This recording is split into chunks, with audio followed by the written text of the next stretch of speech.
ಕರಿಬೇವಿನ pepper chicken fry ಹೆಂಗ್ ಮಾಡೋದು ಅಂತ ರಂಗೇಗೌಡ್ರು ತೋರ್ಸ್ಕೊಡ್ತವ್ರೆ. ಬನ್ನಿ ನೋಡೋಣ.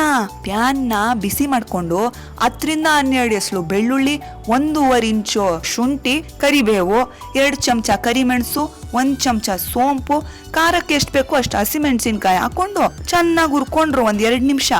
ಅದಾದ್ಮೇಲೆ ಗ್ಯಾಸ್ ಆಫ್ ಮಾಡಿ ಅದನ್ನ ಆರಿಸ್ಕೊಂಡ್ರು.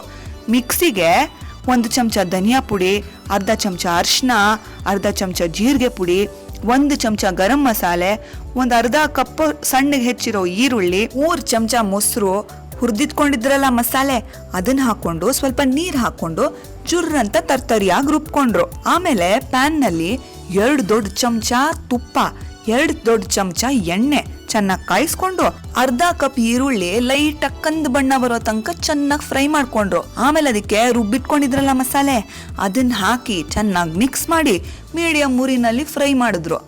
ಅದಕ್ಕೆ ಕೋಳಿ ಮಾಂಸ ಹಾಕಿ ಅದನ್ನು ಮಿಕ್ಸ್ ಮಾಡ್ಕೊಂಡು ರುಚಿಗೆ ಎಷ್ಟು ಬೇಕೋ ಅಷ್ಟು ಉಪ್ಪು ಹಾಕೊಂಡು ಅದನ್ನ ಚೆನ್ನಾಗಿ ಮಿಕ್ಸ್ ಮಾಡಿ 10-15 ನಿಮಿಷ ಮುಚ್ಚಿಟ್ಟು ಮೀಡಿಯಂ ಉರಿನಲ್ಲಿ ಬೇಯಕ್ ಬಿಟ್ರಾ ಅಟ್ಟೆಯ ಕರಿಬೇವು ಪೆಪ್ಪರ್ ಚಿಕನ್ ಫ್ರೈ ರೆಡಿ.